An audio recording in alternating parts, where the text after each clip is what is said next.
Hi అండి. Welcome to my channel. ఈరోజు మనం సుజీ రవ్వతో హల్వా చేయబోతున్నామండి. చాలా చాలా బావుంటుంది.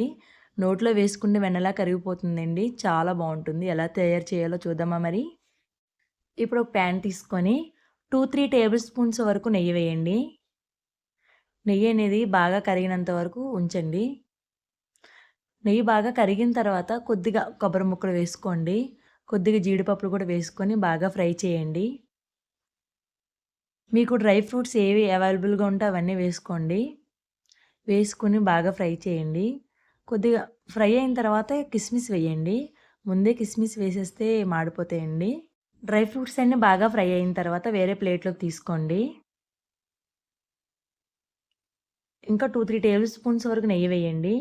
నెయ్యి వేసి 1 కప్ వరకు సుజీ రవ్వ తీసుకోండి. సుజీ రవ్వ అంటే ఉప్మా రవ్వ.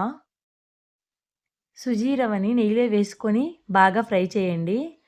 ఫ్లేమ్ అనేది సిమ్‌లో పెట్టుకోవాలండి. 20 మినిట్స్ వరకు టైం పడుతుంది. చాలా సిమ్‌లో పెట్టుకొని చాలా నిదానంగా ఫ్రై చేసుకోండి. కలర్ చేంజ్ అయినంత వరకు ఫ్రై చేయండి. ఇప్పుడు ప్యాన్‌లో నీట్‌గా క్లీన్ చేసుకొని 2 కప్స్ వరకు మిల్క్ వేయండి. మిల్క్ వేసి ఎక్కువగా లక్ష్మీదేవికి నైవేద్యంగా పెడుతూ ఉంటాం కదండీ! ఈ విధంగా మిల్క్ వేసి చేయడం వల్ల ప్రసాదం నైవేద్యంగా పెడితే చాలా మంచిదండి. 2 కప్స్ వరకు మిల్క్ తీసుకొని 2 కప్స్ వరకు వాటర్ తీసుకోండి. నార్మల్‌గా మీరు ఎప్పుడైనా తినాలి అనిపించినప్పుడు కూడా ఈ విధంగా చేసుకుంటే చాలా బావుంటుందండి. టేస్ట్ మాత్రం చాలా బావుంటుందండి. మిల్క్, వాటర్ అనేది బాయిల్ అయినంత వరకు బాగా బాయిల్ చేసుకోండి. వీడియోలో చూపించిన విధంగా మిల్క్ అనేది బాగా బాయిల్ అవ్వాలండి.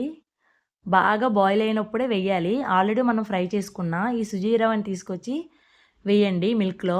కొద్ది కొద్దిగా వేసుకుంటూ బాగా కలపండి. ఆల్రెడీ మనం సిమ్‌లో పెట్టి ఫ్రై చేసుకున్నాం కాబట్టి అసలు ఉండలు కట్టదండి. చాలా బాగా సాఫ్ట్‌గా కుక్ అవుతుంది. చాలా చాలా టేస్టీగా ఉంటుందండి ఈ ప్రసాదం మాత్రం. అందరికీ తెలిసిందే. ఒకసారి మీరు ఈ కొలతలతో చేయండి. చూడండి ఎక్కడ ఉండలు కట్టదండి. కొద్దిగా కొద్దిగా సాల్ట్ వేసుకోండి. సాల్ట్ కొద్దిగా వేయడం వలన టేస్ట్ చాలా బావుంటుంది. ఏ స్వీట్స్ అయినా. ఒక హాఫ్ టీ స్పూన్ వచ్చేసి ఇలాచీ పౌడర్ వేయండి. ఇలాచీ పౌడర్ వేసుకొని బాగా కలపండి. ఎక్కడ ఉండలు కట్టదండి. టేస్ట్ మాత్రం చాలా బావుంటుంది. ఒక కప్పు సుజీ రవ్వకి ఒక కప్పున్నర షుగర్ వేయండి. షుగర్ కరిగినంత వరకు ఉంచుకోండి సరిపోతుంది. షుగర్ కరిగినంత వరకు కొద్దిగా కలపండి. చూడండి ఎక్కడ ఉండలు ఉండదండి. చాలా చాలా బావుంటుంది ఈ ప్రసాదం మాత్రం. చూడండి ఈ విధంగా సాఫ్ట్‌గా కలుపుకున్న తర్వాత 2, 3 టేబుల్ స్పూన్స్ వరకు నెయ్యి వేసుకోండి. పైన నెయ్యి వేసుకొని బాగా కలపండి. ఎంత నెయ్యి వేసుకుంటే అంత టేస్ట్ బావుంటుందండి ఈ సుజీ రవ్వ హల్వా. పచ్చ కర్పూరం ఉంటుంది కదండీ! కొద్దిగా వేయండి పచ్చ కర్పూరం లాస్ట్‌లో. వేసుకొని బాగా కలుపుకోండి. ఈ పచ్చి కర్పూరం వేయడం వలన ఫ్లేవర్ అనేది చాలా బావుంటుందండి.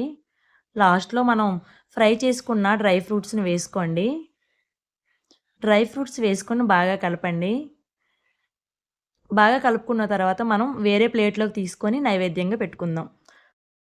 సుజీ రవ్వ హల్వా రెడీ. ఈ విధంగా మనం ఎటువంటి కెమికల్స్ ఏమీ వాడకుండా డ్రై ఫ్రూట్స్ వేసుకొని, మిల్క్ వేసుకొని చాలా హెల్తీగా చేసుకున్నాం కదండీ! ఈ విధంగా నైవేద్యంగా పెట్టుకుంటే చాలా మంచిది. ప్లీజ్ సబ్స్క్రైబ్ చేయండి.